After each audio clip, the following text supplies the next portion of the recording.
जय भील प्रदेश। एक टीम एक कमान, आदिवासी एक समान।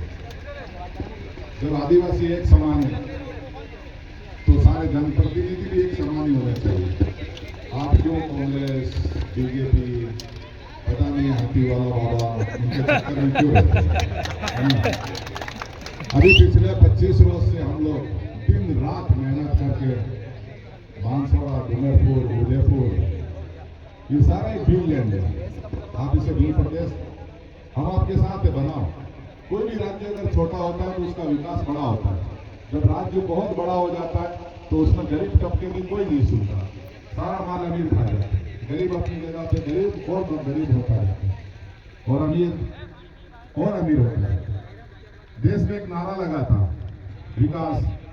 जिस विकास के नाम से इन लोगों ने चुनाव लड़ा था, शुरुआत की थी कि हम विकास करेंगे, इन्होंने विकास किया। हम ये नहीं कहते कि नहीं किया, लेकिन विकास थोड़ा सा बड़ा हुआ फिर भाग गया और आजकल वो अपने बाप के पास चला गया। तो विकास अभी हमारे पास आ गया। विकास अब 10 साल का हो गया, छोटा नहीं है। अब तो विकास खुद समझदार हो गया।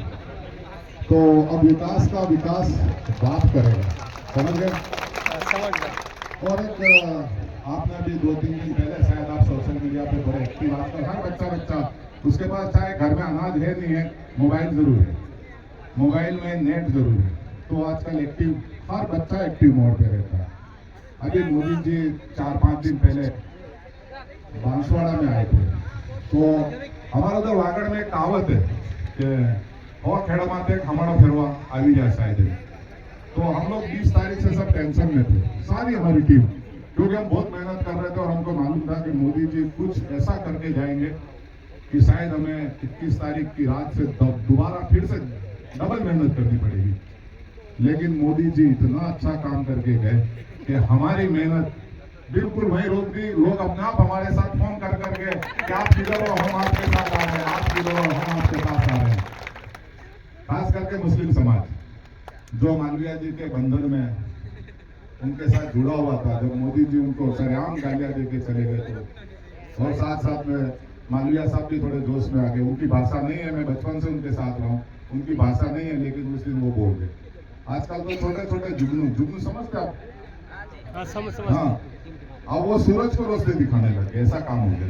छोटे आपका कोई भी एक उल्टी सीधी बात बोल देता है और उसको लगता है कि वो कल एक दिन के लिए मीडिया में आ जाएगा, अखबार में आ जाएगा। क्या होता है उससे? कुछ नहीं होता है।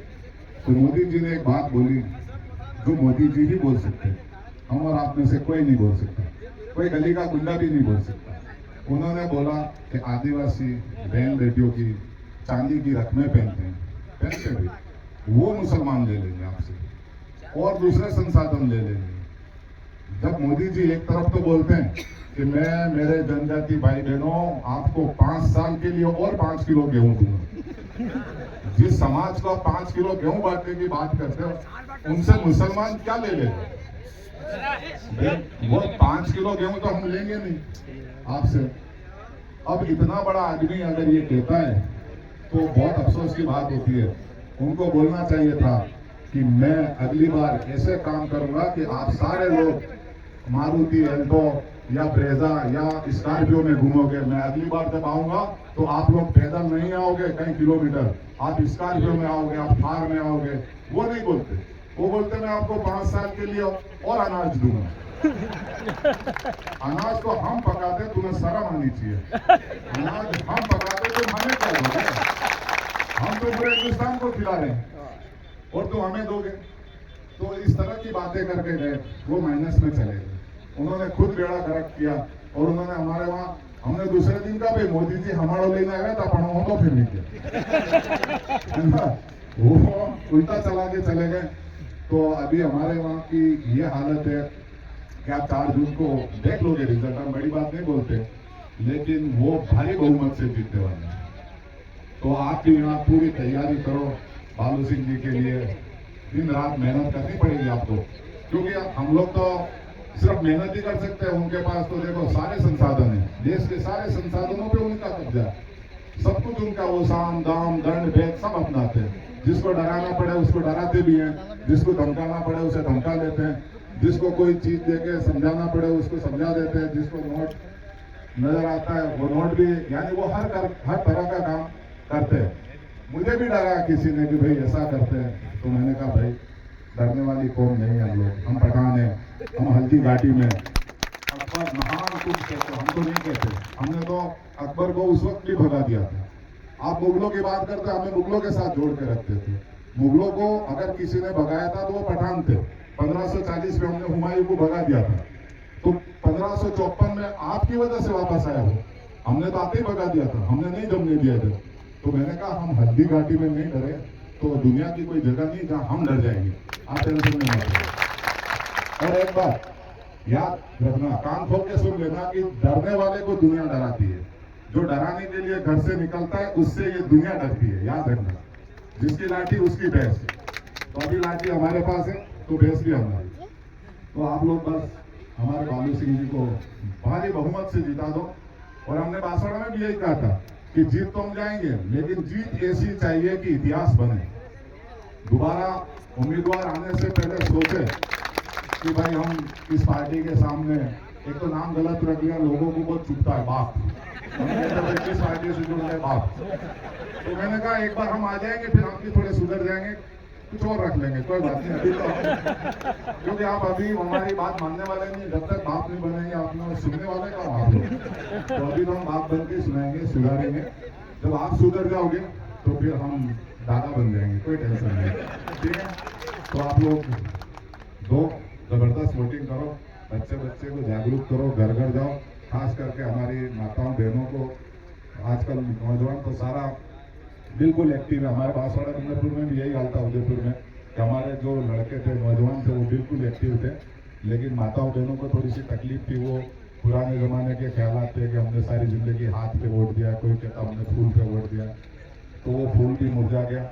वो जो हाथ का जो पंजा था, कभी हम लोगों को हिमाचल कार्ड खेलते हैं लोग, कभी मुसलमानों को बोलते हैं कि ये अजमेर की दरगाह से मिला हुआ हाथ है, कभी बोलते हैं ये कहीं और से मिला हुआ हाथ है, यानी आस्था के साथ जोड़ के देखते हो लोग।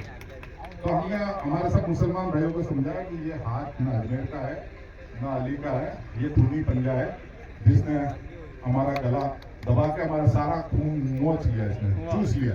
अब हमारे अंदर खून नहीं है, इसलिए आप इनको छोड़ दो और अपने बालू सिंह जी को भारी बहुमत से जिताओ। मैं यही आप सब लोगों से आशा करता हूँ, उम्मीद करता हूँ और आपसे निवेदन करता हूँ, गुजारिश करता हूँ कि बालू सिंह जी को बिल्कुल वोट दें बस। और मैं हमेशा एक शेर सुनाता हूँ, आपको भी सुनाऊंगा। 2014 से पहले मोदी जी क्या बोलते थे पता आपको?